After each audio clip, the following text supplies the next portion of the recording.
Bueno, mi hermano Carlos, bendiciones. Y bueno, mi hermano Jonathan, ahora sí cargó, ya estamos listos. Entonces, para iniciar nuestro, nuestro conversatorio, nuestra clase de filología. Y hermanos, bendiciones para todos y bienvenidos en el nombre de Jesús. Todos estos ministros. Bueno, hermanos, Dios les bendiga a todos los pastores, líderes de los estudiantes bíblicos. En el día de hoy, por la gracia del Señor Jesucristo, vamos a iniciar un estudio filológico.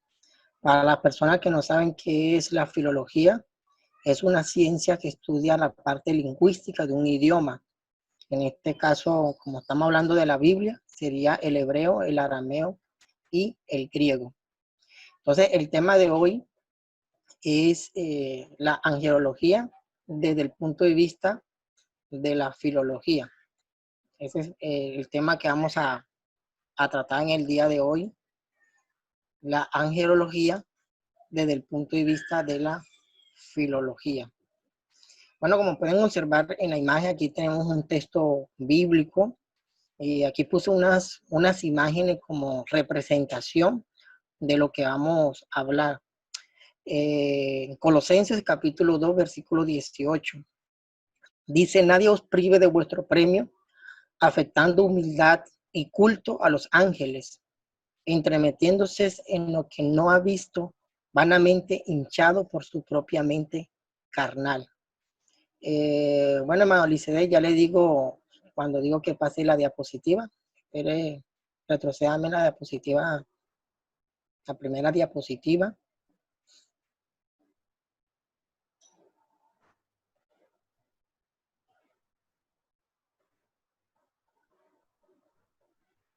La diapositiva ahí.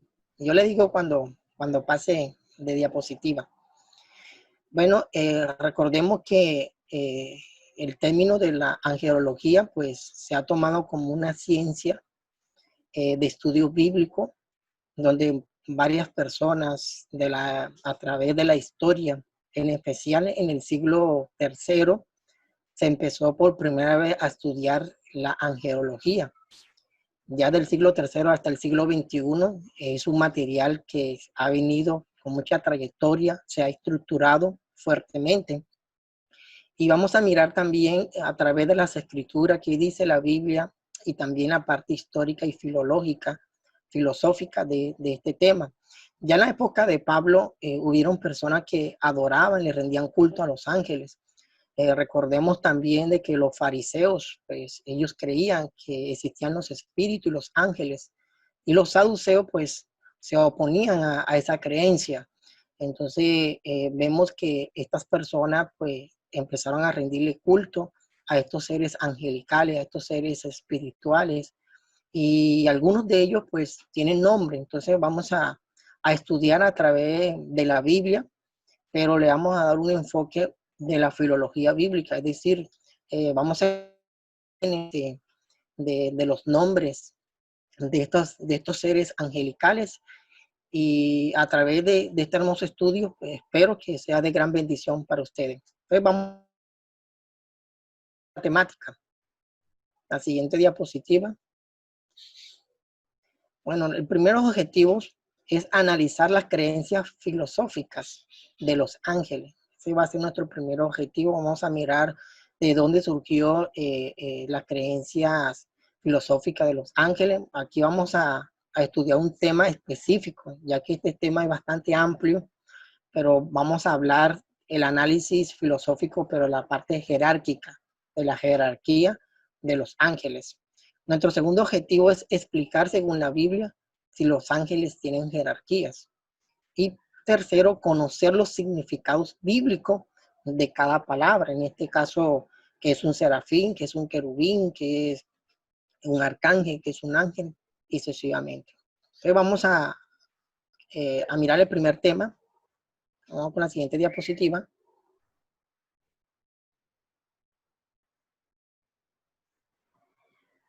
Tiro la mano y se ve, aquí está. La creencia filosófica de los ángeles. Aquí hice una pregunta que vamos a concretar esta temática, como les repito, es un tema bastante amplio, pero vamos a reducirlo, a hacerlo más chiquito. En este caso vamos a hablar sobre la jerarquía angelical. Aquí surge una pregunta. ¿Quién dividió en jerarquía a los ángeles? Que es una pregunta que nos vamos a hacer.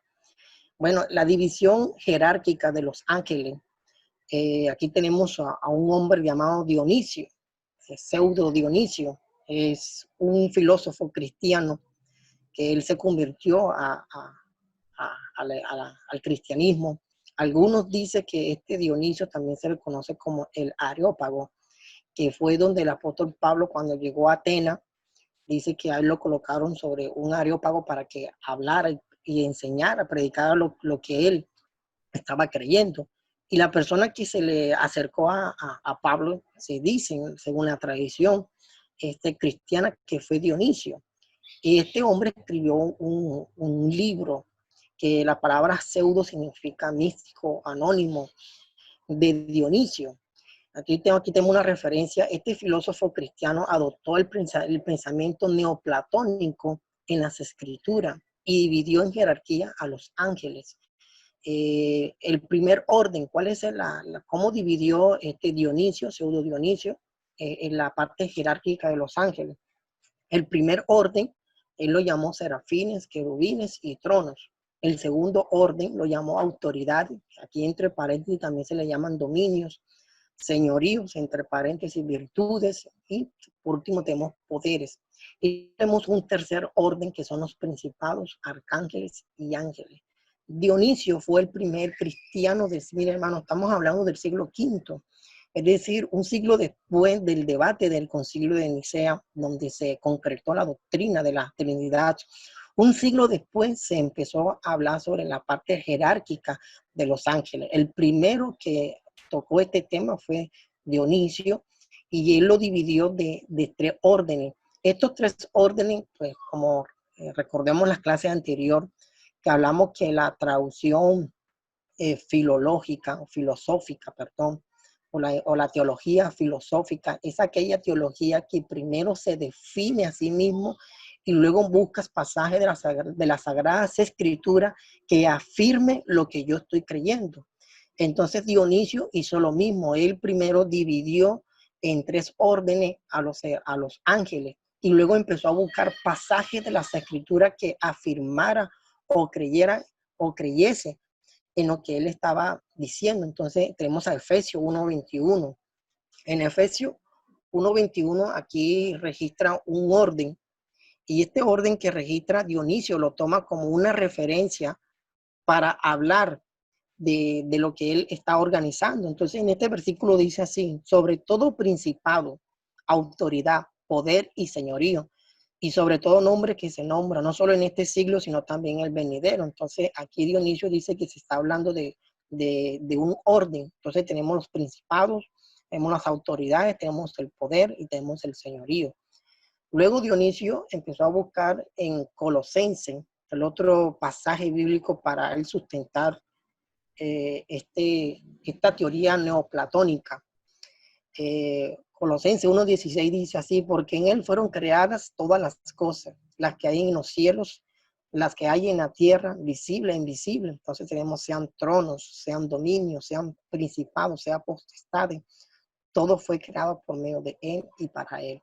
Es decir, pueden observar que este hombre no explica o no define el contexto de cada versículo que él está tomando, simplemente lo cita como una referencia para sustentar de que los ángeles tienen jerarquía. Entonces, el primer filósofo cristiano, que a esta filosofía cristiana también se le llama teología mística.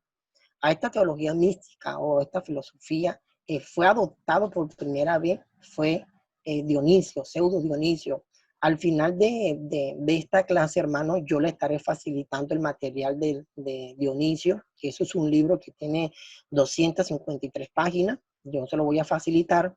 Y también le voy a facilitar el libro de Enoch, que también vamos a mencionarlo en algunas diapositivas. Vamos a mencionar el libro de Enoch, que también se lo voy a pasar al final de esta clase. Entonces vamos con la siguiente diapositiva.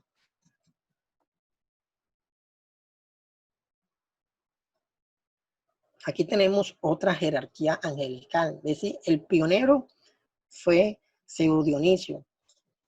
Fue el primero que empezó a hablar jerárquicamente de estos tres rangos angelicales.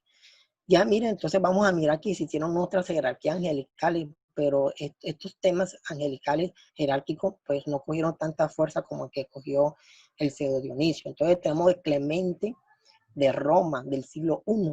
Dividió los ángeles en 11 coros. Ahorita vamos a mirar de qué manera estaban organizados.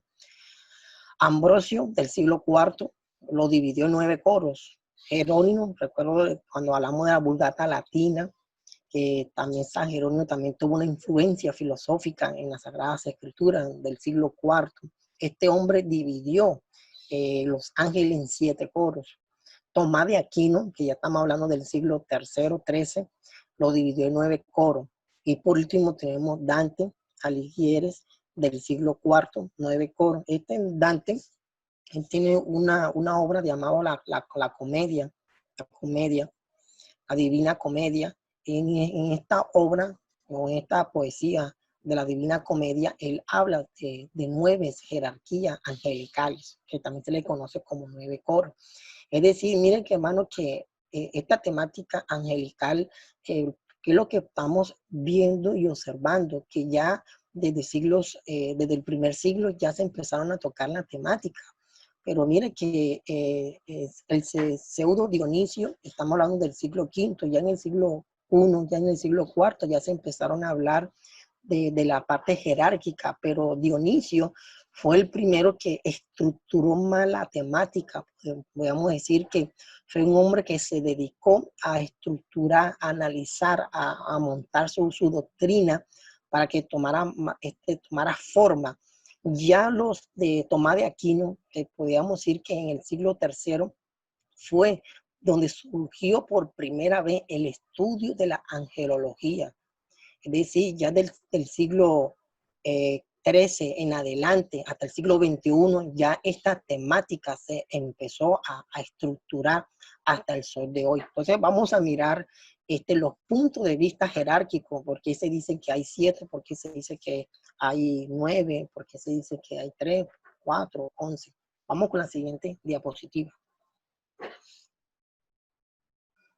Entonces aquí tenemos, en la diapositiva tenemos la jerarquía angelical de 9, es decir, la que habló San Jerónimo, también la que habló Dante, la que habló Tomás de Aquino. Entonces vamos a mirar de qué manera están divididas estas jerarquías. Entonces, en el primer rango tenemos los serafines, en el segundo rango tenemos los querubines, luego vienen los tronos, luego vienen las autoridades, luego vienen los señoríos, los poderes, principados, arcángeles y ángeles. Esta fue la demostración que dio Tomás de Aquino. También fue la que tomó Dionisio, Pseudo Dionisio, y lo demás cristiano en adelante, los cristianos filosóficos, porque este es un tema de filosofía, no es un tema 100% bíblico, sino que son temas filosóficos, es decir, el análisis o la parte jerárquica de dividir a los ángeles de estos rangos es para mostrar el neoplatonismo. ¿En qué consiste la teoría neoplatónica? Donde dice que lo mismo que hay en la tierra es lo mismo que hay en el cielo, es decir, que el cielo es un reflejo de lo que es en la tierra. Si en la tierra hay poderes, hay gobernantes, hay alcaldes, hay presidentes, hay tronos, hay principados, también de la misma manera en el sentido, en el área espiritual también hay estos seres. Entonces, el primero que empezó a hablar de estos seres fue Platón. Pero Dionisio lo que hizo es que adaptó la teoría platónica y la plasmó en las Sagradas Escrituras, ya que en la Biblia sí se mencionan estas palabras, pero no con un enfoque filosófico. Luego de esta jerarquía de 9 surgió la jerarquía de 7, es decir, ya no son 9 sino 7. Son lo mismo pero con una nueva adaptación. Entonces, en el primer rango tenemos los serafines, los querubines, las potestades son los mismos señoríos.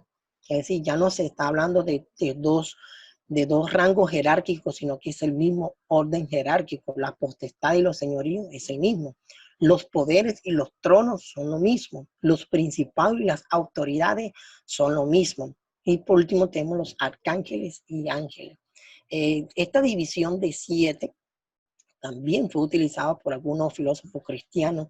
La adoptaron de esta manera para representar el número de Dios. Ya sabemos que el número de Dios son 7. Ahorita vamos a mirar que esta jerarquía fue tomada del libro de Enoch, que este libro de Enoch fue escrito en el año 200 antes de Cristo en un lenguaje griego y luego fue traducido al latín, donde tuvo su mayor influencia en la teología cristiana, en especial la angelología.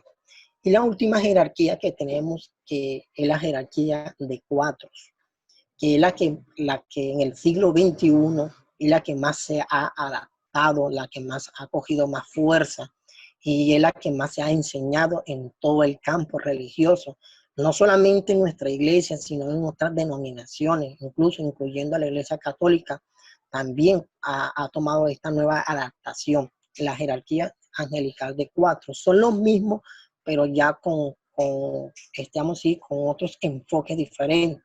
Entonces tenemos los serafines, tenemos los querubines, tenemos los arcángeles, también se le llama ofanín, y por último tenemos los ángeles. Entonces vamos a mirar que esta adaptación de 4 es la que actualmente y es la que vamos a enfatizar. Entonces vamos a ir concluyendo. Podemos concluyendo que todo este tema de la jerarquía angelical inició por Dionisio.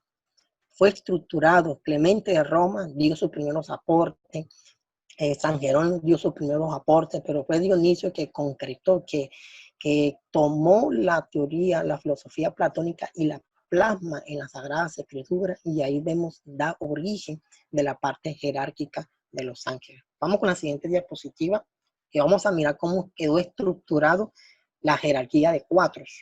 Entonces los serafines son los mismos principados y son los mismos tronos. Esto lo que estoy hablando, hermano, no quiere decir que esto sea así. Estoy diciendo cómo quedó estructurado la parte jerárquica de 4 de los ángeles según los estudiosos de la doctrina angelología. Los querubines, que también se le llaman autoridades, que también tienen el otro nombre dominios. Los arcángeles, que se le dan un nombre ofanín, que son los poderes, los poderíos y los principados. Esto es un punto de vista filosófico. Espero que no me malinterpreten lo que estoy diciendo. Simplemente así quedó esta doctrina de la angelología. Cualquiera persona que estudie angelología va a llegar a esta jerarquía angelical que se concretó filosóficamente de esta manera. Cualquier área, cualquier estudioso que quiera estudiar esta temática, esto es lo que se va a exponer. Y por último tenemos los ángeles, que se le llaman los malajín, que son los señoríos y son las potestades. Mire que están tomando un versículo de la Biblia, es decir, que ya no se habla de 9, ya no se habla de 7, ya se habla de 4.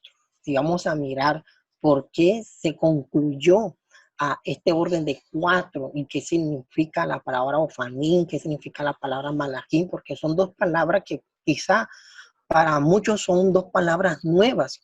Los serafines y los querubines sí ya tenemos conocimiento, pero no sé qué será un ofanín, no sé qué será un malajín. Esta es la estructura filosófica que está plasmada en las Sagradas Escrituras. Como pueden observar, aquí siempre hay como un desequilibrio escritural, porque en Efesios 1:21 dice que los principados son los serafines, pero en Colosenses ya no se habla que los serafines no son los principados, que ya los principados son los arcángeles o los ofanines. Entonces, mire que aquí vemos un desencaje bíblico con respecto a esta organización jerárquica. Entonces, vamos con la siguiente diapositiva. Entonces, vamos a definir de dónde surgieron estas palabras.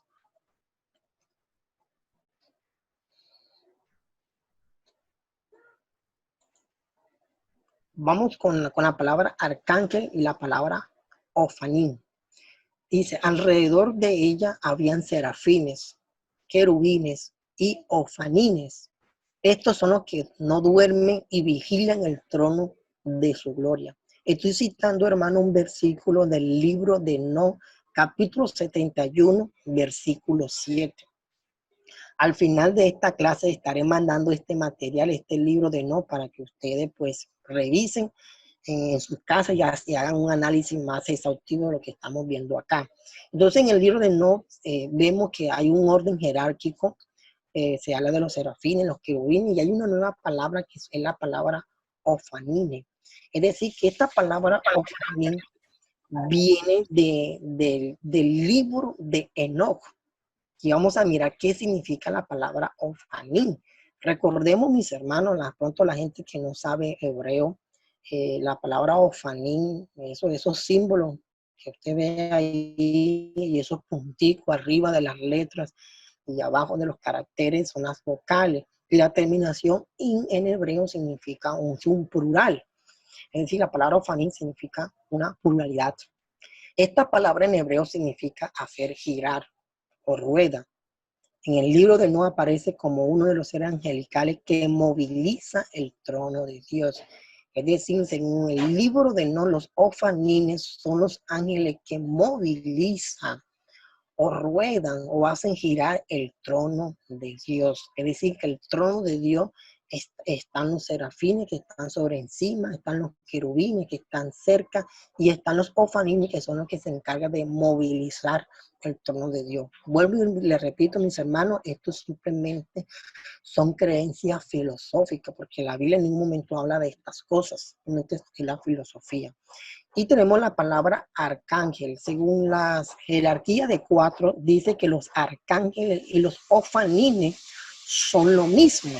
Pero vamos a mirar que según el libro de Enoc, los ofanines no tienen nada que ver con los arcángeles. Entonces vamos a tocar definir los términos. La palabra arcángel es una palabra griega que está compuesta por dos palabras griegas, la palabra argik y la palabra ángelo. Entonces aquí en griego dice arcángelos, arcángelos, que se traduce en nuestro idioma como arcángel. Este término griego significa principado y ya hace referencia a un príncipe angelical. En el Antiguo Testamento,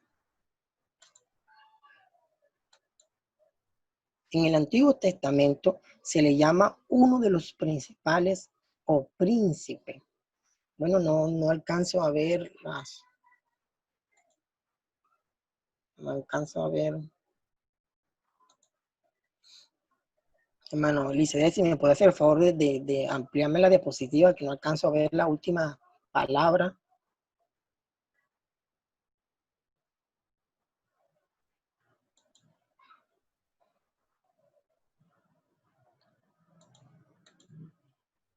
Bueno, no alcanzo a ver ya lo voy a decir que es lo que dice, que no alcanzo a ver, a apreciar lo que dice ahí. La palabra que dice, este término en griego significa principado y hace referencia a un príncipe angelical.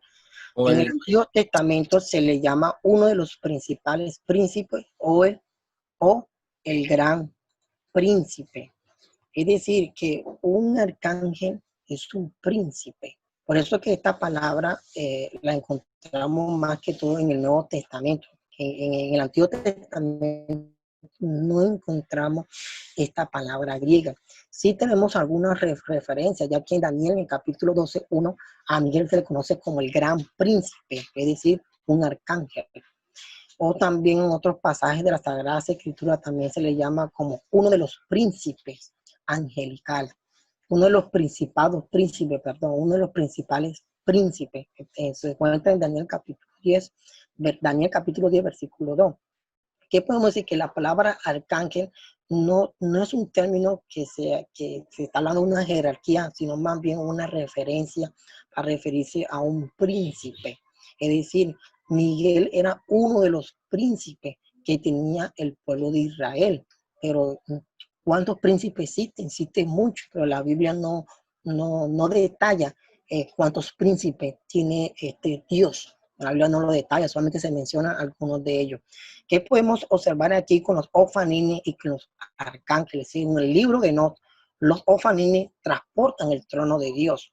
Y los arcángeles se le llama como príncipes, ¿sí? Esta referencia se le toma como alguien que lucha, alguien que pelea. Y vemos de que Miguel dice que está a favor del pueblo de Israel y él que pelea por el pueblo de Israel.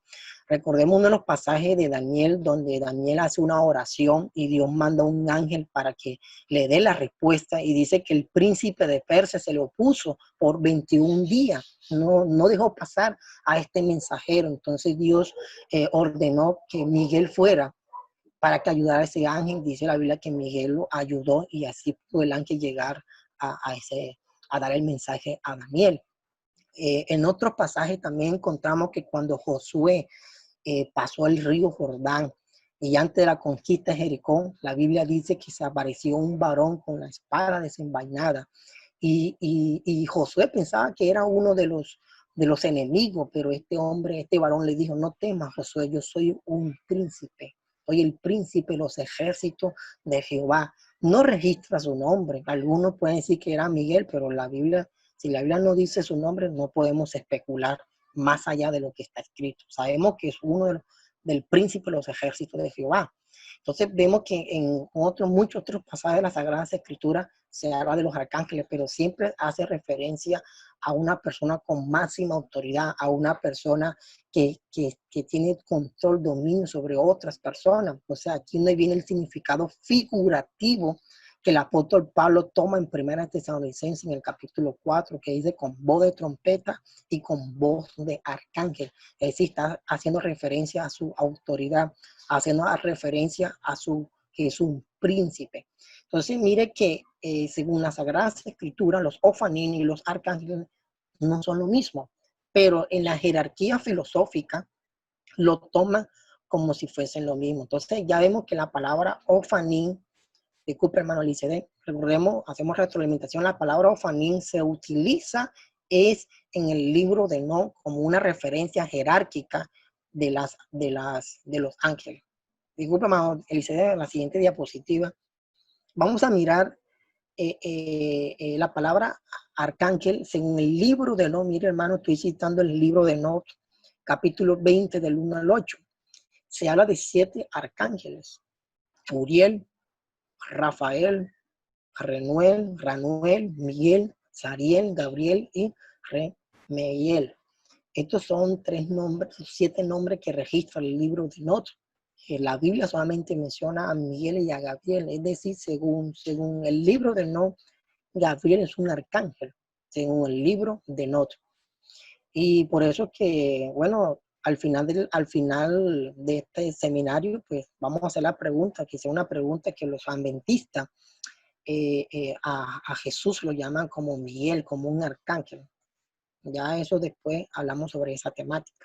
Entonces en el libro de No dice que Uriel es uno de los santos ángeles llamado el del trueno y el temblor. Ahí viene la palabra Uriel, trueno de Dios.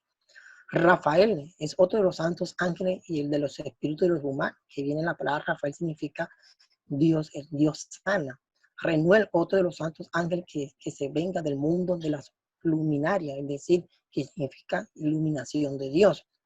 Miguel, otro de los santos ángeles encargados de la mejor parte de la humanidad y del pueblo, por eso significa quien como Dios. Sariel, otro de los santos ángeles encargados de los espíritus, los hijos de los hombres que pecan en espíritu. Mira, hermano, todo esto que estamos observando aquí son filosofías, porque la Biblia sí menciona a Miguel y Gabriel, pero no con ese enfoque que se le está dando. Y uno se pone a ver, y esta gente, ¿quiénes son? Uriel, ¿quién es el Rafael? Incluso uno de los libros apócrifos en Tobías, en el capítulo 2, 4 se menciona a Rafael como un arcángel, que significa el arcángel que sana. Todo esto, mis hermanos, se ha filtrado en nuestra iglesia. Y nosotros muchas veces lo hemos dado como si fuese palabra de Dios. Entonces, mira, estamos mirando de dónde surgen estos nombres y por qué se habla de 7. Entonces, aquí es donde se habla por primera vez, hermano, la jerarquía de 7. Aquí fue donde fue tomado la jerarquía de 7 y también se habla de 7 arcángeles. Vamos con la siguiente diapositiva. Vamos con la siguiente diapositiva y vamos a mirar dónde surge la palabra ofanín. Aquí tenemos Ezequiel capítulo 1, versículo 16. Aquí tenemos el pasaje en hebreo y tenemos aquí lo que está arriba en rojo, la palabra ofanim, hat ofanim, que tiene el artículo. Bueno, aquí tenemos la palabra marret ofanim, kumashachet, que het hat reshich, udemot hat lerabatach, uberreje, ubachachet kasher, yichayet hofat betoch ofach. Que esto en nuestra traducción dice el aspecto de las ruedas y su hora semejante al color del crisólito. Y los cuatro tenían una misma semejanza, su apariencia y su obra era como de rueda, en medio de ruedas. Es decir, que la palabra ofanim sí aparece en el texto hebreo, en Ezequiel 1:16, pero no se está refiriendo a un orden jerárquico, sino a las ruedas. Es decir, Ezequiel vio a cuatro seres vivientes y estos cuatro seres vivientes, el trono de Dios tenía una rueda que se movilizaba de un lugar a otro. Pero no tiene nada que ver aquí el profeta, el sacerdote Ezequiel, que era profeta y era sumo sacerdote, porque Ezequiel era sumo sacerdote de la familia arónica. Y este profeta sacerdote no está hablando de un orden jerárquico, simplemente de una rueda, para hacerle entender de que el trono de Dios se está movilizando, se está separando del templo donde Salomón edificó ese lugar o esa casa para Dios. Entonces, vamos a ir concluyendo.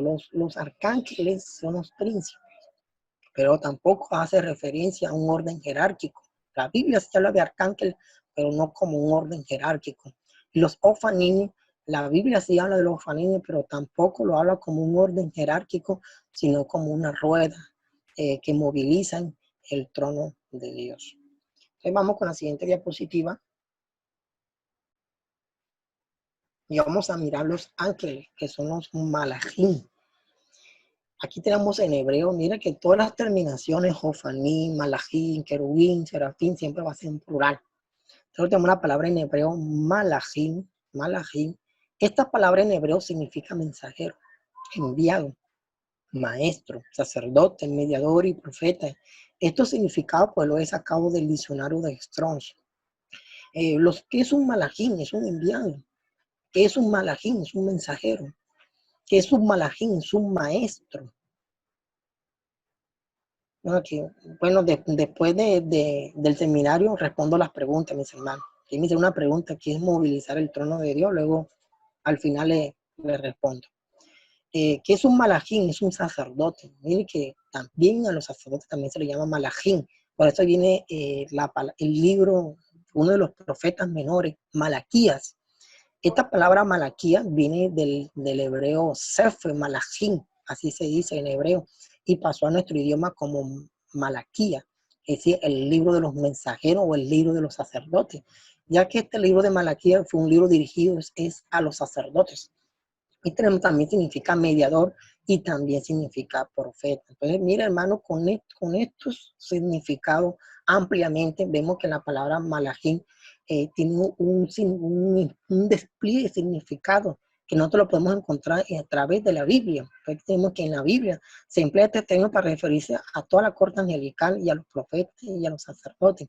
Cuando nosotros leemos, dice que la mujer debe cubrirse su cabello por causa de los ángeles. No se está refiriendo a ángeles espirituales, sino a los maestros, a los pastores, a los que están a cargo de llevar la enseñanza. Y también Apocalipsis, cuando habla de ve y llévale, dile al ángel de la iglesia de Esmirna, la iglesia de Éfeso, no se está refiriendo a seres angelicales, sino que se está haciendo referencia al pastor o al maestro, al sacerdote que está a cargo de aquel lugar. La palabra griega, entonces, de malachim pasó al griego, angelos, angelois. Angelois, que viene la palabra ángel en nuestro idioma. Vamos a mirar cómo lo percibían los griegos. Esta palabra griega significa mensajero, pastor, enviado, ángel. Este término, cuando aparece en la Biblia, es para hacer referencia al oficio que desempeñan las personas. Es decir, cuando una persona, un rey le decía, ve, llévame este mensaje a esta ciudad, a eso le llamaba angelois, ángeles. A un pastor, es decir, a alguien que enseña, también se le daba el término de ángelo. a un enviado, y también se le aplica a los seres angelicales. Es decir, cuando estos términos aparecen en la Biblia, hermano, muchas veces no se está haciendo referencia a los seres espirituales que nosotros conocemos, sino a oficios de personas, ya sea un sacerdote, ya sea un maestro, un mediador, un profeta, un pastor, y así sucesivamente. Entonces, mire que los ángeles en hebreo, que es malachim, se está refiriendo, esto es una palabra que se le aplica a todo. Por ejemplo, un serafín, un ángel, un querubín, un ángel, a un arcángel, ángel, todos son ángeles, todos son enviados de Dios, todos son mensajeros de Dios. Es una palabra general, no es una palabra que se está hablando jerárquicamente, que los ángeles son la parte inferior de la jerarquía angelical. No, un ángel es todo, es toda la corte celestial. A toda la corte celestial se le llama ángelos en griego. Y si estoy hablando hebreo, se le dice un malachim. Entonces vamos con la siguiente diapositiva.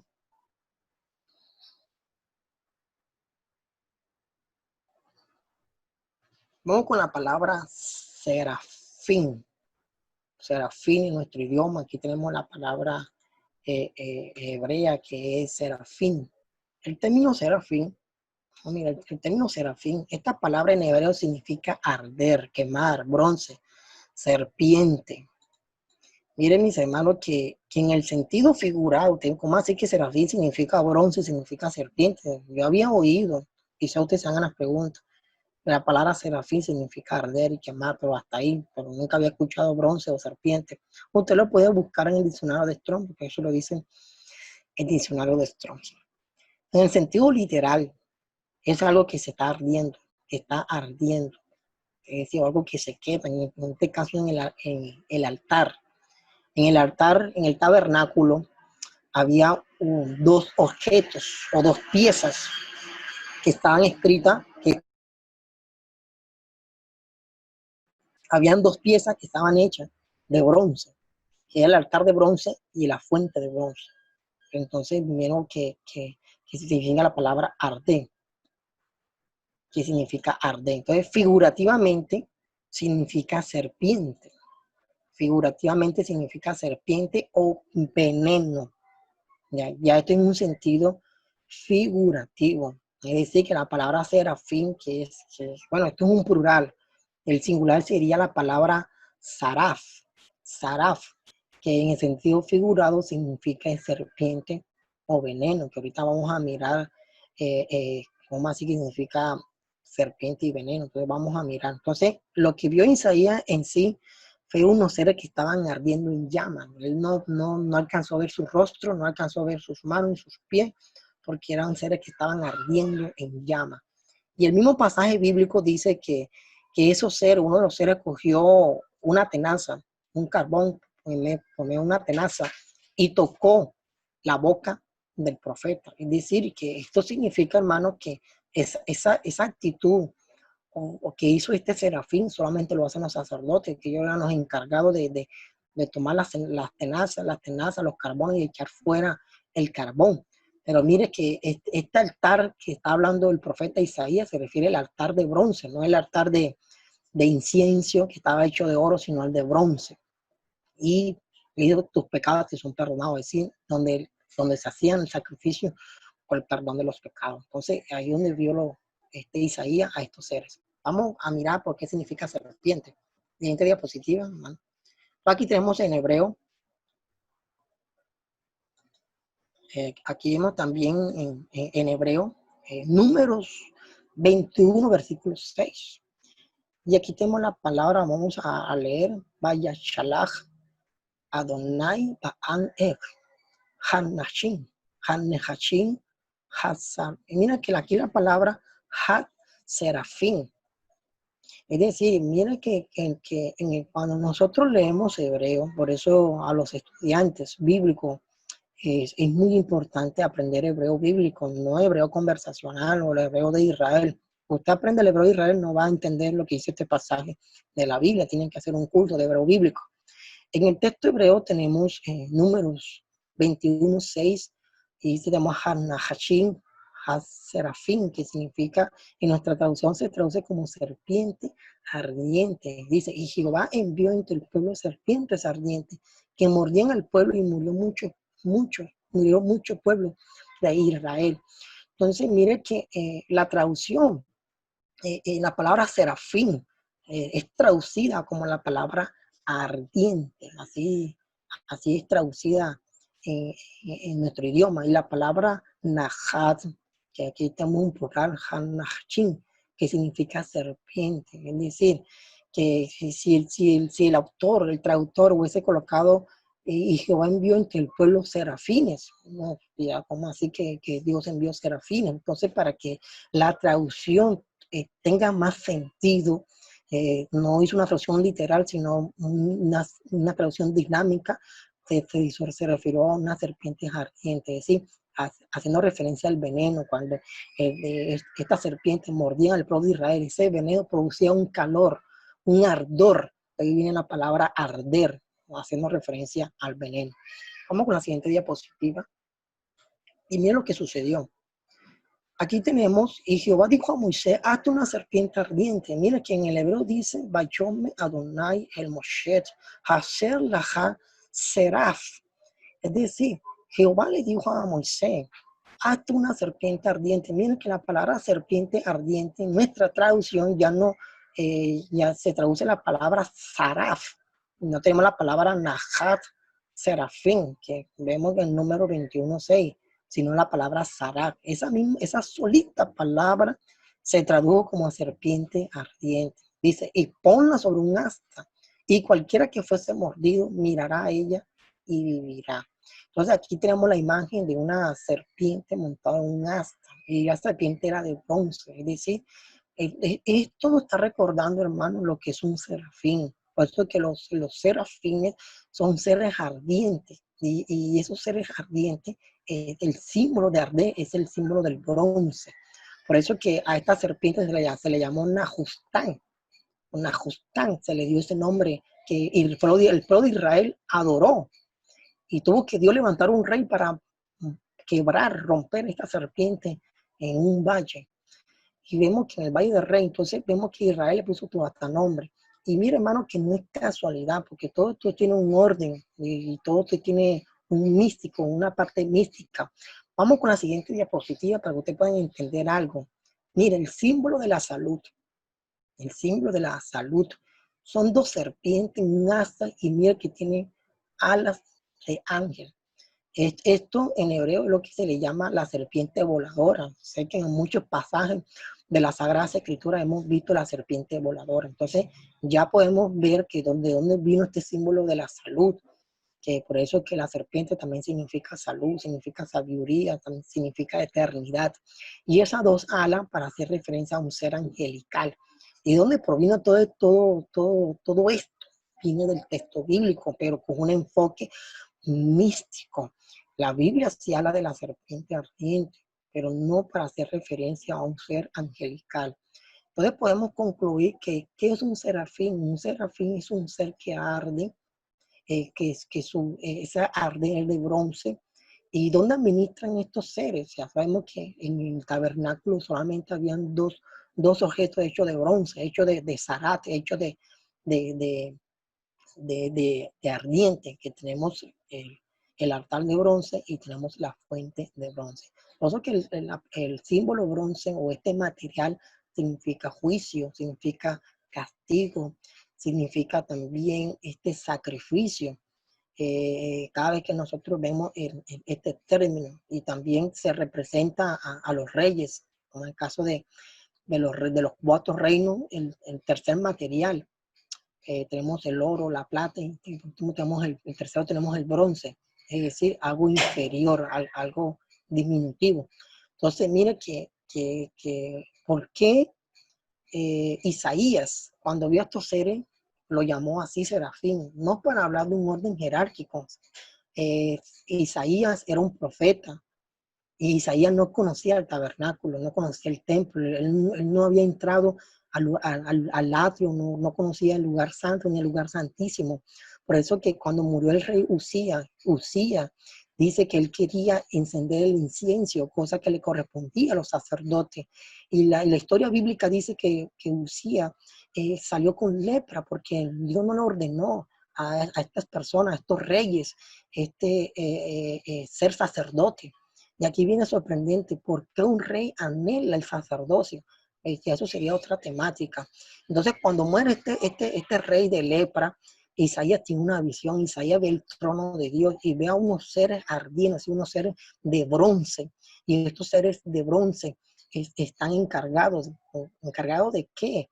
Están encargados de hacer juicio, están encargados de los sacrificios, están encargados del perdón. Por eso que este ser se le acerca y le dice: tus pecados te son perdonados, es limpio tu pecado. Pero mira que Isaías no lo dijo para hablar de una jerarquía, sino más bien una referencia de lo que él está observando. Vamos con la siguiente diapositiva y aquí terminamos con los querubines. La palabra querubín, aquí tenemos la terminación in, que significa plural. Esta palabra en hebreo significa figuras imaginarias. Se utilizaban estas figuras abstractas. Cuando hablamos de abstracto, estamos hablando de algo imaginario, para representar, mire, todo el poder de los reinos espirituales. Ya esto suena como algo místico, ¿cierto? Se usaba para guardar los lugares sagrados y tesoros divinos. ¿Por qué se habla de poder espiritual? Esta palabra querú no se utilizó en Siria. Los primeros que empezaron a utilizar esta palabra fueron los sumerios. Luego lo utilizaban los egipcios. Luego lo utilizaban los judíos. Luego lo utilizaban los griegos. Y Siria, que pertenece a lo que es Mesopotamia. ¿En qué consistía esta figura? Entonces, vamos con la diapositiva, vamos a mirar por qué se llamaban figuras imaginarias y por qué tenía todo el poder del reino. Aquí tenemos la palabra querú. Esta figura o este relieve, hermano, es un hallazgo arqueológico. Aquí no estamos hablando por hablar. Es un hallazgo arqueológico encontrado en la ruina de Mesopotamia. Y este es un querubín babilónico. Y mire que aquí le puse las partes para que puedan entender de qué manera estaban hechos estos querubines. El rostro era de un hombre, pero este rostro era del rey de turno. Es decir, a través de estos relieves, de estas figuras, se detectaba quién era el rey de aquella época. Ese es el rostro de un rey babilónico, que era el rey que estaba en turno de aquella época. Tenemos que tiene alas, alcanza a ver las alas de águilas. Tenemos las alas de águila. El cuerpo de un león, tiene el cuerpo de un león y tiene las patas de becerro. Entonces, esto es un querubín babilónico. Los egipcios también tomaron estas figuras para guardar los templos o lugares sagrados. También hicieron sus querubines, es decir, eran este tipo de animales. Entonces, ¿por qué se están empleando estas figuras? Porque dice la mitología babilónica, porque ya aquí nos metemos a la mitología babilónica, son los 4 poderes o los 4 reinos de la tierra.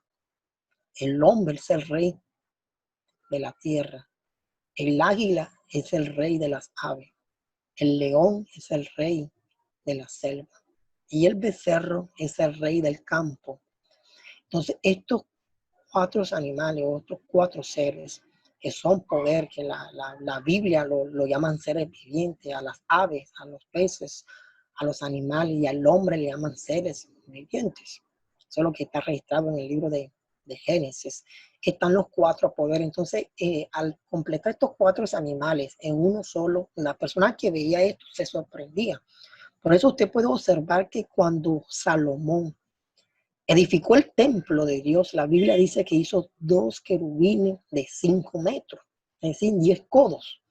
Eso equivale a 5 metros de altura. Y esos querubines que él hizo, uno se imagina que son como seres humanos con alas, ¿no? No son seres humanos con alas. Son este tipo de animales. Es decir, él lo que hizo fue el cuerpo de un león, la cara, que posiblemente era el rey, el rostro de él, porque no tenemos ilustraciones, solamente seguimos lo que dice la parte histórica y arqueológica, que tiene ala de águila y pata de becerro. Entonces, mire que hizo 2, y dice la Biblia que puso debajo del arca de la alianza debajo de estos querubines. Entonces la gente que entraba al lugar santísimo se tropezaba con estos querubines. Y también Salomón mandó a tallar en relieve el lugar santísimo, el lugar santo y también el atrio. Incluso los altares, la fuente de bronce que él hizo 10 de bronce, fuente de bronce que la Biblia lo llama mar, talló en estas fuentes querubines.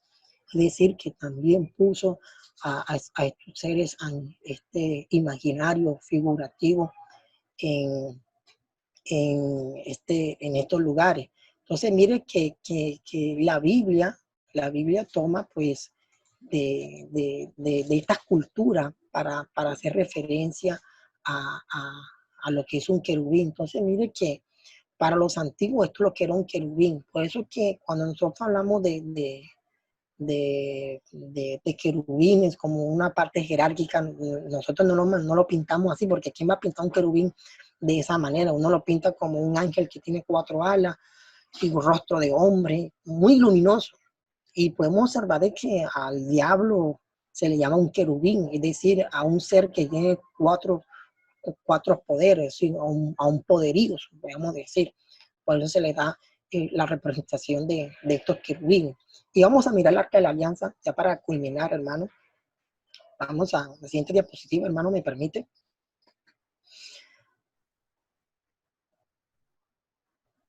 Mira, hermano, esta imagen que ustedes están observando aquí, esta es la propia imagen del arca de la alianza. Hermano, espera un momentico, hermano Elizabeth. Esta imagen que usted ve aquí es el arca de la alianza.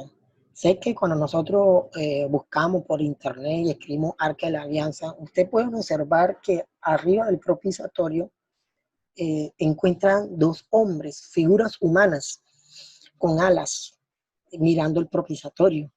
Y dice, ¿no? Que esas figuras imaginarias o esos querubines son así, ¿no? Eh, la Biblia la Biblia no se está refiriendo a que esos querubines sean con figuras humanas, sino que son animales, tal como aparece ahí. Estas fueron las figuras cuando Dios le dijo a Moisés, hazte 2 querubines, es decir, cuerpo de león, rostro de hombre, ala de águila y pie de becerro. Vamos con la siguiente diapositiva, hermano Elizabeth. Como puede ver, eso es el propiciatorio.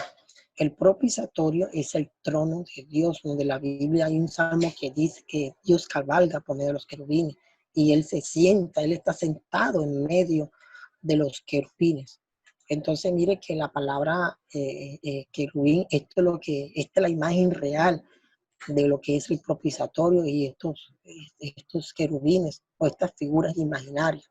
Ya para terminar, mis hermanos, esta exposición, en Ezequiel, en el capítulo 1, vemos de que estos querubines, Ezequiel, como era un sumo sacerdote, él conocía el lugar santísimo, tenía más conocimiento, digamos decir, amplio que Isaías. Y él dice que estos querubines tenían 4 rostros, tenían rostro de águila, tenían rostro de hombre, tenían rostro de becerro y tenían rostro de león, y que estos seres cargaban el trono de Dios. Dice que debajo de estos querubines había un trono y el que estaba sentado en el trono tenía la figura de un ser humano. Y en Ezequiel capítulo 10, versículo 10, dice que esos seres vivientes eran querubines. Entonces aquí damos por terminar, mis hermanos, la enseñanza filológica, de la parte ¿no?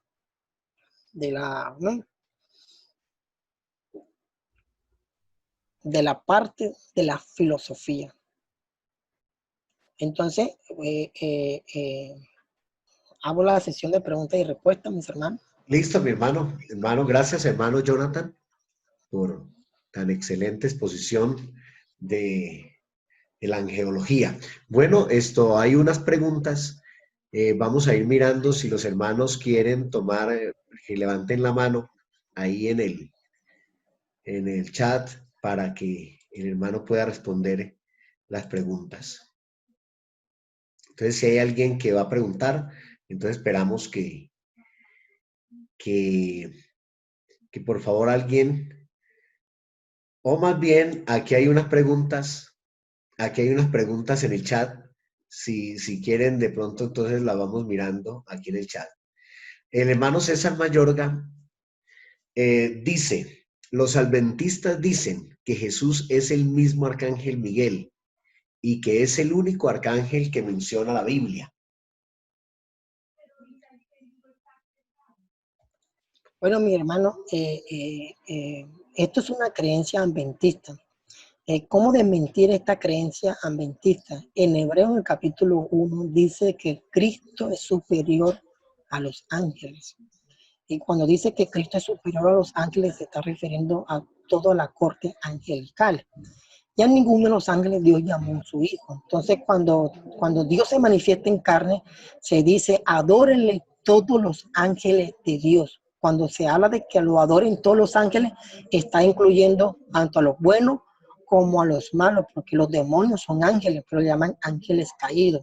Todavía tienen su naturaleza, pero la tienen caída. Entonces, los adventistas, sí, porque la Biblia habla de Miguel, no se habla de otro arcángel. Pero en Daniel capítulo 10 dice que Miguel es uno de los principados, príncipe de Dios. No se dice que es único, sino uno.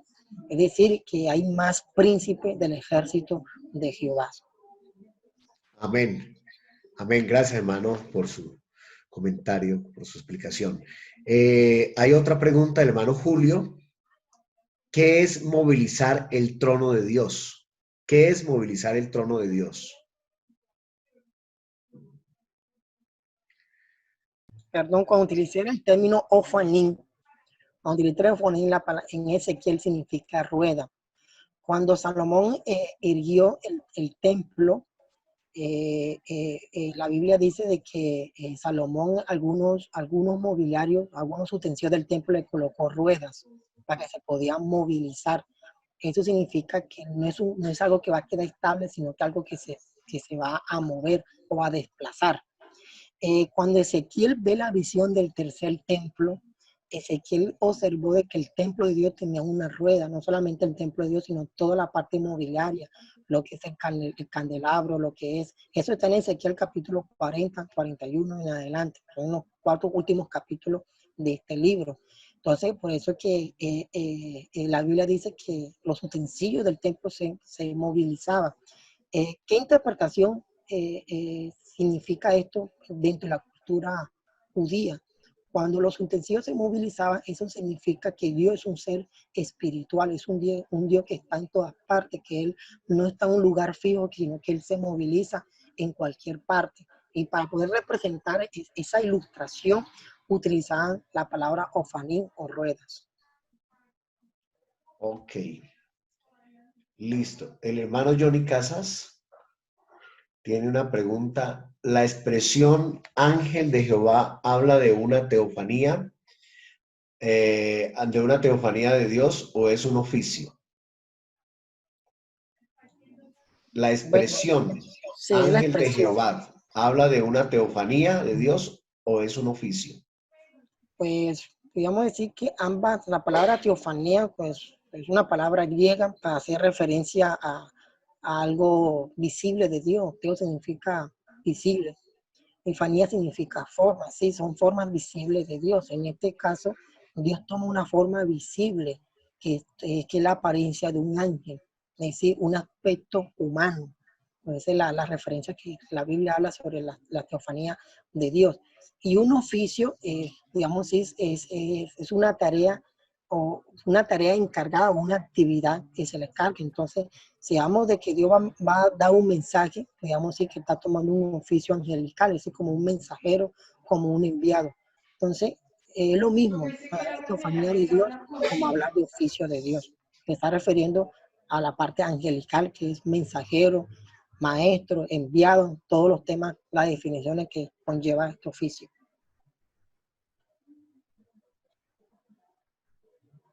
¿Hay otra pregunta? Perdón. El hermano Johnny puede seguir.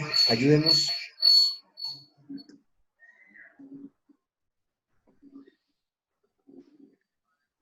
Hermano Eliseden, me colabora, tengo una pregunta ahorita, por favor. ¿Todo listo? Sigue la otra pregunta. ¿Quién escribió el libro de Enoc o de dónde viene? Nuestro hermano Ricardo Coca hace esa pregunta, hermano Jonathan. Bueno, el libro de Enoc no se sabe quién lo escribió. No se registra históricamente quién escribió este libro. Se le conoce como un libro apócrifo porque ya se empezó a usar en el siglo 200 antes de Cristo y está escrito en griego. Dice, ¿de dónde viene? Pues viene de la cultura judía. Recordemos que los judíos, cuando entraron bajo el dominio de Alejandro Grande, hubo un movimiento llamado el movimiento helenista. Este movimiento helenista produjo que la filosofía griega se introdujera en la cultura judía. Por eso es que Platón, Sócrates, Platón y Aristóteles tomaron de la sabiduría judaica y la convirtieron en filosofía.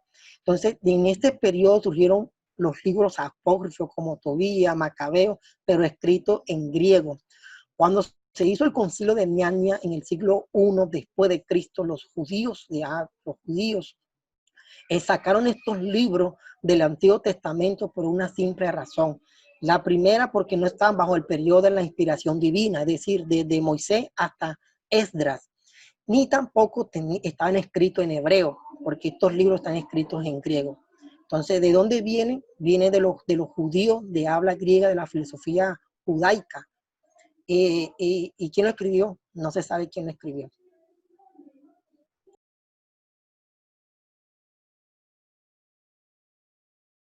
Muy bien, hermano Jonathan. Aquí hay otra pregunta del hermano Luis Sánchez. ¿Por qué los testigos de Jehová dicen que Jesucristo es el arcángel Miguel?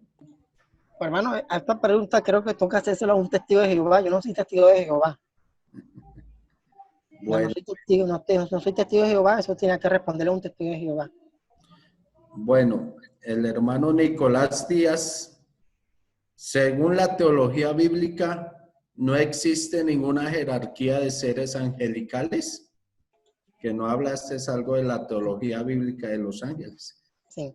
La teología bíblica, como podemos observar, lo que miramos en todo este estudio, miramos que la jerarquía angelical es un concepto filosófico que nació por Pseudo Dionisio, fue adaptado por los filósofos cristianos como San Jerónimo, Clemente de Roma, y hasta llegaron a nosotros. La Biblia, cuando se refiere a los serafines, cuando se refiere a los querubines, cuando se refiere a los arcángeles, se está haciendo más referencia a los oficios y no a una jerarquía, a un rango jerárquico. Por ejemplo, si usted lee Isaías 6.1, si usted lee Ezequiel 1.21 y lee Apocalipsis capítulo 4, versículo 6 en adelante, ustedes pueden observar que los serafines, que los querubines son los mismos seres. Isaías lo llamó serafín. Características que decían santo, santo, santo. ¿Qué otra característica? Que estaba cerca del trono de Dios. Luego Ezequiel ve el mismo trono de Dios, pero con otro enfoque, ya como un enfoque sacerdotal. Y Ezequiel dice, vi un trono, pero en el trono habían 4 seres vivientes que eran querubines, que tenían este rostro de hombre, de águila, de becerro y de león. Y en el trono había la figura semejante a un hombre. Hasta ahí termina la visión de Ezequiel. Luego llega el apóstol Juan y el apóstol Juan aclara la visión del trono de Dios. Juan toma de los 2 historias de estos 2 profetas, de Isaías y de Ezequiel, y lo concreta en una sola historia. ¿De qué manera Juan lo concreta? Cuando dice, y vi un trono, y el que estaba sentado en el trono era Jesucristo mismo, que tenía aspecto como las piedras preciosas. Y alrededor de ese trono había seres vivientes que tenían rostro de león, rostro de hombre. Sí, me está recordando a Ezequiel. Y luego el apóstol Juan dice, pero estos seres dicen santo, santo, santo. Me está recordando la visión del profeta Isaías. Es decir, el apóstol Juan dice que estas dos visiones es una sola visión. ¿Y por qué Isaías lo llamó serafines? Porque Isaías lo vio que estaban ardiendo como el bronce. ¿Y por qué que lo llamó querubines? Porque eran figuras imaginarias, pero no para hacer referencia a una parte jerárquica. Eso es lo que dice la teología bíblica. Bien, muy bien, hermano Jonathan. O sea que la Biblia no habla de jerarquía, sino de oficios. Así es, mi hermano. Bueno, el hermano, O sea que se cae con su propio peso la teología de la jerarquía angelical. Sí, hermano, ya miramos que la jerarquía angelical es una teología filosófica. Y ya miramos de dónde surgió los orígenes, cómo quedó estructurado y luego fue plasmado a la Biblia. Que eso es lo que es una, pues, uno le llama falsa doctrina. Una falsa doctrina es una creencia que yo tengo y malinterpreto los pasajes de las Sagradas Escrituras a mi conveniencia, a lo que yo creo que eso dice así. bueno, nuestro hermano Ricardo Coca pregunta, ¿tienen los seres angelicales libre albedrío? Bueno, aquí volvemos otra vez con la filosofía. Sé que nosotros tenemos muchas creencias filosóficas. El término libre albedrío no está en la Biblia. Eso usted no lo va a encontrar en la Biblia, ni en griego ni en hebreo, porque eso no está en la Biblia. ¿De dónde surgió el libre albedrío? El libre albedrío surgió cuando se tradujo la Biblia de los judíos del hebreo al griego. Y cuando se tradujo del griego al latín, se introdujo la palabra filosófica. Libre albedrío en latín significa voluntad propia. Y este libre albedrío se utilizó, los filósofos lo utilizaron para interpretar Génesis capítulo 3, de que Adán y Eva pecaron porque tenían libre albedrío. Eso para darle un sustento filosófico a la caída de Adán y Eva, que ellos pecaron porque tenían libre albedrío. ¿Dice eso la Biblia? No, la Biblia no dice que ellos pecaron porque tenían libre albedrío. La Biblia dice que ellos fueron engañados. Eso es lo que dice la Biblia. En conclusión, los ángeles no tienen libre albedrío. Bueno, uy, tremendo, bueno, pero no es el tema. No, pero importantísimo. Sí, importantísimo, pero bueno, está el hermano Abelardo Cuellar. ¿Quiénes son los 4 seres vivientes de Ezequiel 1:19? Bueno, los 4 seres vivientes de Ezequiel 1:19, pues la Biblia ya lo llama querubines, que más adelante en Apocalipsis también lo llaman seres vivientes. Esto es una representación, hermanos, de todos los reinos de la tierra, es decir, Dios tiene el dominio de todos los reinos. La mayoría de los cristianos hemos adoptado que estos 4 seres vivientes es una referencia, no que son, es una referencia de los 4 evangelios, es decir, de Mateo, de Marcos, Lucas y Juan. Es una referencia, ya que Mateo presenta a Jesús como un rey, el león. Marco lo presenta como un siervo, que encontramos 56 milagros en el libro de Marco, a pesar que tiene 16 capítulos, tiene 56 señales o milagros, que lo presenta como un becerro, como un servidor. Lucas lo presenta como un hombre y Juan lo presenta como Dios y como un águila. Entonces es una representación de los 4 evangelios. Pero la Biblia dice que estos 4 seres vivientes son querubines. Hermano Jonathan, ¿me permite un aporte ahí a ese punto? Sí, claro, hermano. Bien, pues. El libro de Ezequiel capítulo 1 hace la profecía. El desarrollo de esa profecía está en Mateo, Marcos, Lucas y Juan. Es el desarrollo prácticamente de esa profecía con Cristo, con el Mesías ahí incluido. Y el cumplimiento de esa profecía, prácticamente el biocumplimiento está en Apocalipsis capítulo 4, cuando hace referencia los 4 seres vivientes que le llama la Escritura. Gracias, hermano. Bueno, muy bien. El aporte a Manuel Licen, y pues ahí se anexa con la siguiente pregunta del hermano Gabriel Medina, del hermano Nicolás Díaz. ¿Qué representan los 4 seres vivientes de Apocalipsis 4:6 ¿Y por qué están llenos de ojos por dentro y por fuera? Bueno, recordemos, a los hermanos, que ya miramos que los 4 seres Sí, vivientes, ya está respondida. sí, ya está respondido, que representan los 4 reinos. Ya miramos el león, rey de la selva, el becerro, rey del campo, el águila, el rey de las aves, y el águila y el hombre, el rey de la creación. Quiero también dar otro pequeño aporte para que ustedes lo puedan estudiar más adelante. En Números capítulo 2, donde se habla sobre el campamento de Israel, habían 4 banderas.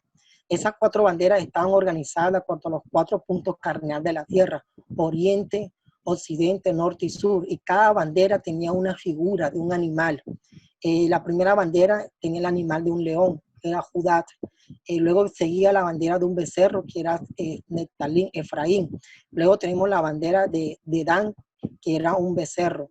Y luego, por último, tenemos la bandera de Rubén, que era un hombre. Entonces, estas son las 4 figuras que está representando también el campamento del tabernáculo. Estos 4 seres vivientes que posteriormente se representó como querubines, donde todo el reino de Dios estaba completado. ¿Y por qué lleno de ojos por dentro y por fuera? Ya sabemos que cuando la Biblia habla de lleno de ojos, no se está refiriendo literal, sino que son seres que tienen sabiduría de parte de Dios, que ellos lo saben, es por parte de Dios. Recordemos que los ángeles son seres con sabiduría y con inteligencia, que ellos tienen un amplio conocimiento de las cosas, de los misterios de Dios, y ellos son encargados de revelar. Dios los usa para que les revele a los seres humanos estas cosas. Entonces tenemos a Daniel, que fue un ángel que le reveló, y tenemos a Juan, que fue un ángel que le reveló el libro de Apocalipsis. Amén, amén. Mano Gabriel Medina pregunta, Josué 5:14, habla del príncipe de los ejércitos de Jehová. ¿Aquí habla de Miguel o una manifestación de Dios según nuestra doctrina de la unicidad? Bueno, aquí la Biblia no dice que se llama Miguel. La Biblia no en un momento está diciendo Miguel. Simplemente dice que es un príncipe de los ejércitos de Jehová. ¿Y por qué se dice que es una teofanía de Dios? Porque recibió adoración. Porque la Biblia dice, quita tu calzado porque la tierra que estás pisando santo es. Entonces podríamos decir que es una teofanía de Dios. Amén, amén. Hay una pregunta aquí muy importante del hermano Adán Malpica.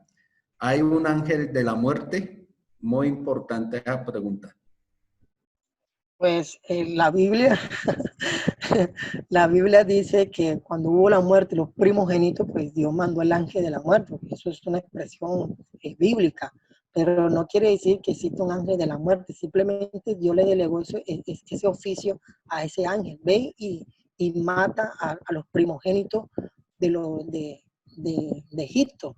Y la Biblia dice que el ángel tenía una función, es decir, de parte de Dios. No quiere decir que eso sea un ángel, que la muerte es un ángel, porque la Biblia deja claro de que la muerte es un estado del ser humano. Ya, ¿qué puede producir la muerte? Si se enferma mi cuerpo, me muero. Si adquiero una enfermedad, me muero. Si alguien me dispara, me muero. Es decir, hay muchas formas de que produzcan la muerte, pero no necesariamente sea un ángel. La Biblia habla que fue un ángel para hacer referencia a un oficio que Dios le encargó a este ser. Digámoslo de esta manera, hermano Jonathan, Dios encargó ese oficio de matar, pero cuando terminó su oficio, hasta ahí llegó la tarea. Así es, hermano John, así es. Muy bien. El hermano Nicolás Díaz, ¿qué significan los 7 espíritus de Dios en Apocalipsis 4:5? Bueno, ya aquí nos salimos de la temática, ya sería otra temática. La respuesta está en Isaías 11:1 y está en Colosenses. Voy a buscarle la cita bíblica, hermano, regálame un segundito. Amén. Isaías 11:2.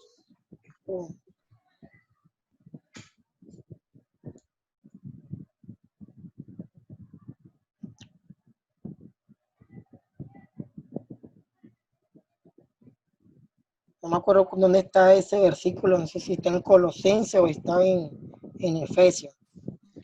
Hermano Jonathan, Isaías hace muy buen, o sea, Isaías habla perfectamente acerca de qué significan los 7 espíritus de Dios. ¿Ya? Si usted lee Isaías capítulo 11, creo que 11, 1 y 2, ahí está la respuesta hablando de los 7 espíritus de Dios, de Es que conocimiento, de sabiduría. en, Señor. en Isaías 11:2 solamente habla de 6 espíritus, no hay 7, solamente hay 6. Y hace falta uno. Ese uno está en el Nuevo Testamento, yo no que estoy buscando aquí el texto bíblico que no lo encuentro. Si usted puede leer Isaías 11, se dará cuenta que hay 6 espíritus, no hay 7, hay 6.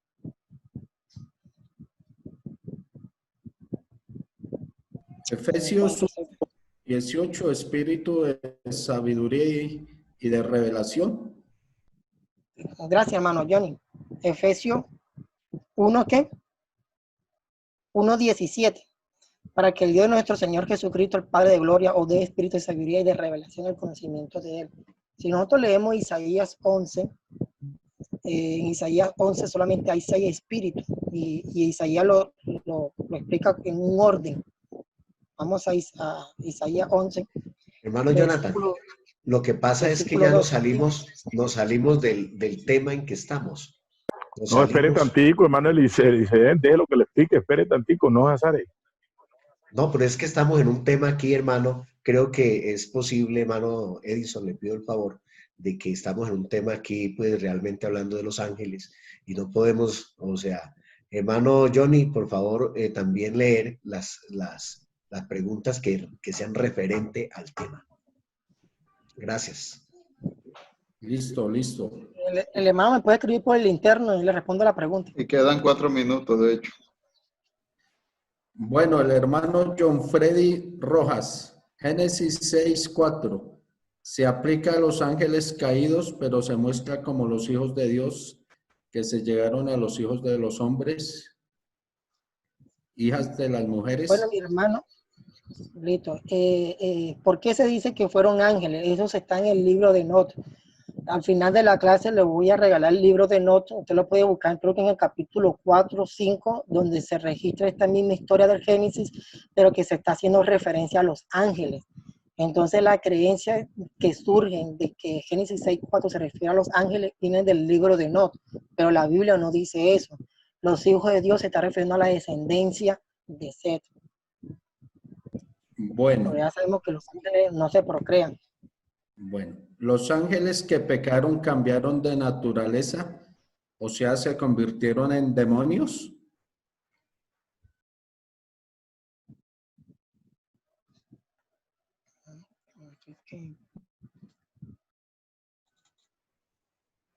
Hermano Jonathan. Cuénteme, hermano John. Hay una pregunta aquí. ¿Los ángeles que pecaron cambiaron de naturaleza? ¿De ángeles se convirtieron en demonios? La Biblia dice en Judas que los ángeles que no guardaron su dignidad, es decir, que ellos cambiaron de naturaleza, que el primero, por eso que un predicador dijo que el primero homosexual fue el diablo,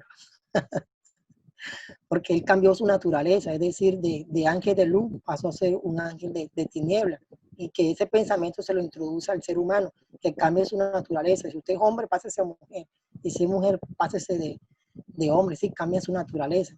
Entonces, ellos eran ángel de luz y se convirtieron en tiniebla, en oscuridad, es decir, no guardaron su dignidad. Muy bien, el hermano Abelardo Cuella. O sea que los ángeles, su oficio en sí, ¿cuál sería? El oficio en sí de los ángeles. El oficio de los ángeles hay un versículo en la Biblia que dice que ellos son espíritus que administran el poder de Dios. Su función es administrar todo lo que corresponde a Dios, que eso está en Hebreo, en el capítulo 1, que vamos a leer el versículo para que ustedes lo puedan escribir en su casa. Hebreos, incluso es un salmo que el autor de los Hebreos, Hebreos capítulo 1, versículo 7, dice, ciertamente de los ángeles dice, es decir, ¿quiénes son estos?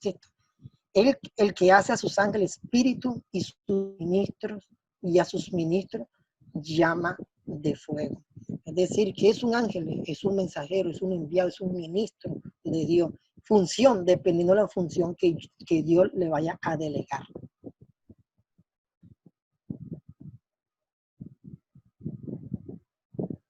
Bueno, amén, amén. Gloria al Señor Jesús. Esas son las preguntas que encontramos en el chat. Vamos a ver si hay Ah, algo no le quedó una preguntita. hazla, hermano.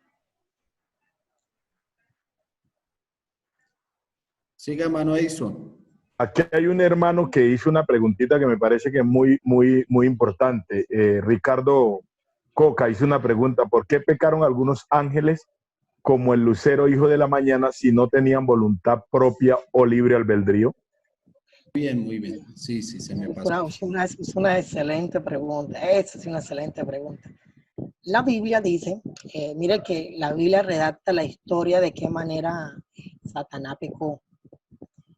En Ezequiel capítulo 28, versículo 2, que sabemos que esta historia se está refiriendo al rey de Tiro, un rey que había cogido mucha fuerza, era muy rico, y Tiro pertenecía a lo que es la frontera de la parte sur, la parte sur de Israel, y estaba en lo que era el Mediterráneo, se volvió potencia.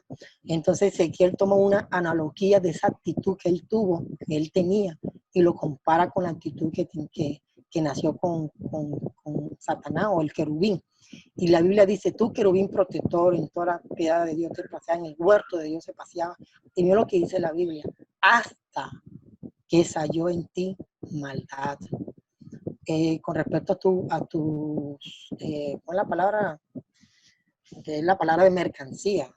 Utiliza otro término en las Sagradas Escrituras, dice Contrataciones. Contrataciones. La palabra contrataciones significa mercancía, comercio, haciendo referencia al rey de Tiro.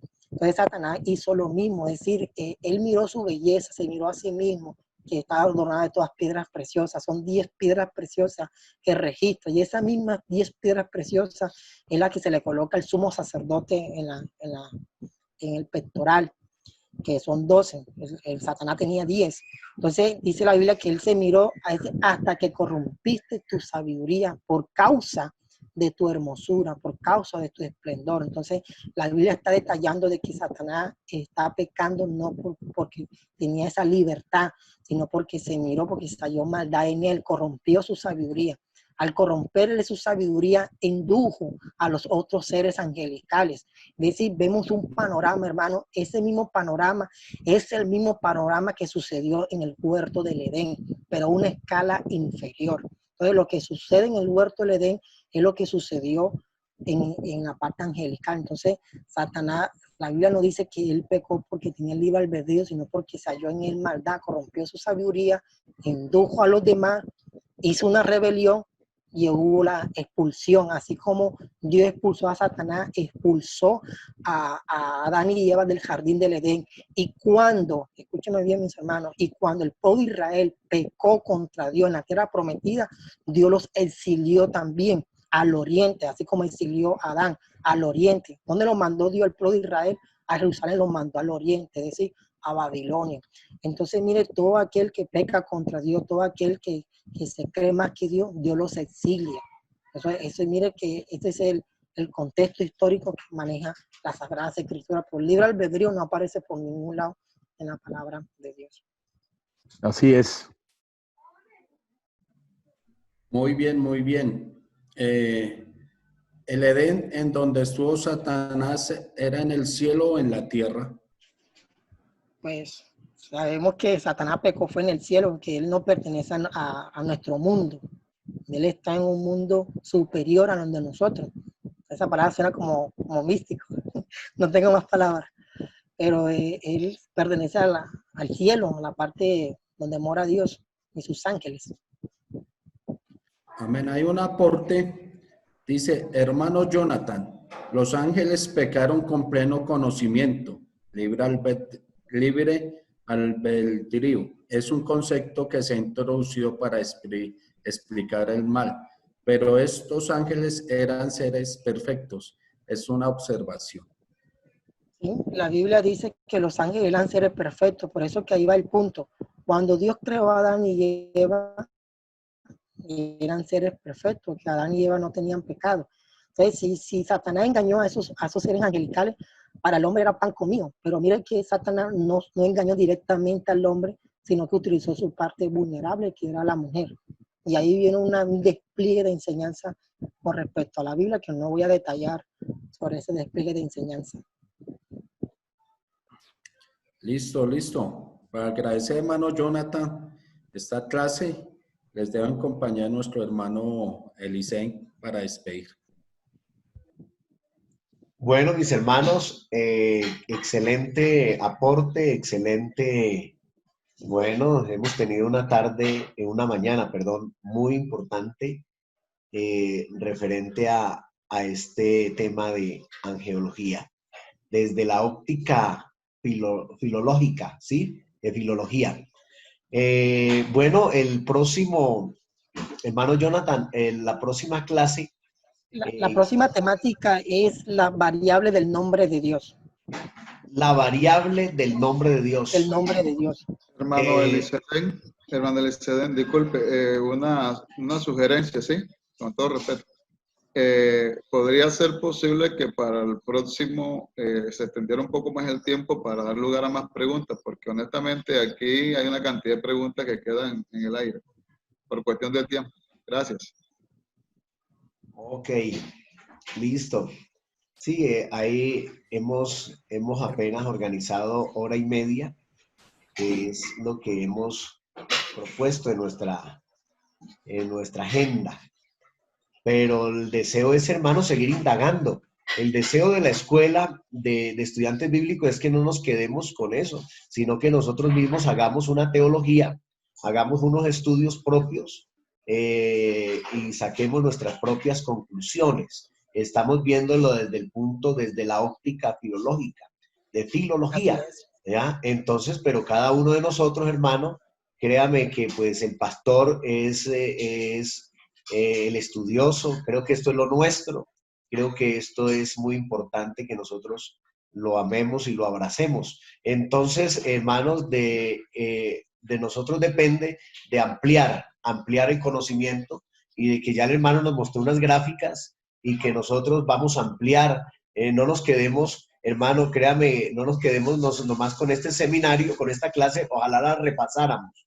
Ojalá la repasáramos, la estudiáramos y hagamos nuestras propias diapositivas y bien organizaditas. Hermanos, Dios les bendiga a todos y vamos a hacer una oración. Voy a invitar a nuestro hermano Julio. Disculpe, Sí, Mauricio, señor. de pronto es que las personas que estén interesadas en el material, yo se lo mando a usted, Mauricio, para que usted se encargue de repartirlo, que la diapositiva, el libro de Not y el libro Por favor. de Dionisio, Pseudo Dionisio.